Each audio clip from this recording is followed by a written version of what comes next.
السلام عليكم ورحمة الله تعالى وبركاته. اليوم جبت لكم بسباس بطريقة واحدة أخرى. كما راكم تشوفوا الأحباب، إن شاء الله يلحقكم هذا الفيديو، يلقاكم بخير وعلى خير. ونبداو نصلوا على الحبيب ونبدا في المقادير والتحضير. هنا عندي 2 مغارف زيت، ونزيد لهم مغرفة زبدة طبعا كي يحمى الطاجين نتاعي، ونقصوا له النار. طبعا الطين دائما يطرطق، دائما تحافظوا عليه. ونزيد هنايا بصل، حبة بصل مقطع رقيق، ونزيدوا لهنايا 2 فصوص تاع ثوم كما راكم تشوفوا.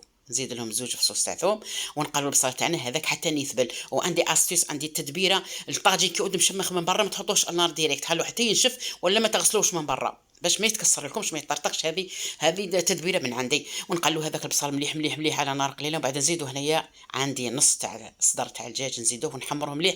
ولازم شوفوا اللحم والبصل يتحمروا مليح باش الماكله تجي بنينه. ونزيد هنايا عندي الكركم، عندي الملح، عندي القزبر مطحون، عندي الكمون، وعندي فلفل اسود.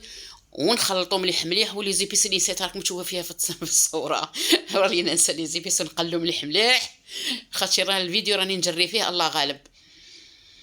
نحمروا كامل هذاك المكونات تاعنا. بعد نزيدوا هنايا كميه من الجبنه كما راكم تشوفوا كي يعودوا نزربوا وتروحنا الهضره. ونزيد هنايا كاس تاع ماء يكون مغلي، ما نكثروش الماء باه ما تجيناش شرورو. ونغطوا عليه ونخلوه يطيب. ونجيب هنا البسبس تاعنا، غسلته ونقيته، قسمته على 4 كات. الحبه كبيره اقسميها على 4، ولا كات صغيره اقسميها على 2. ونفوروه بالملح برك. ونجيبو هنايا كيما راكم تشوفوا فار وطاب البسبس هذاك تاعنا. نجيب البيضه تاعنا، قيمت الكميه تاع البسبس حطيت 2 حبات بيض. ونزيدوا لهم غير الملح والفلفل الكحل، هذا مكان. ونبداو نقلوا في البسبس تاعنا، ني حليب ني فرينه ني خماره، ولا هم يحزنون بهذه الكميه. هذه الطريقه هذا ما يجي فيها، الطريقه هذه تاع البسبس هذا ما يجي في البيض. ونبداو نقلوا في البسبس تاعنا كما راكم تشوفوا بالمورصو حتى نكملوا كامل المقادير تاعنا والكميه كما راكم تشوفوا. اذا حبيتي تكثري زيدي في المقادير، حبيتي تقلي نقصي، انتم والعائله تاعكم كما راكم تشوفوا.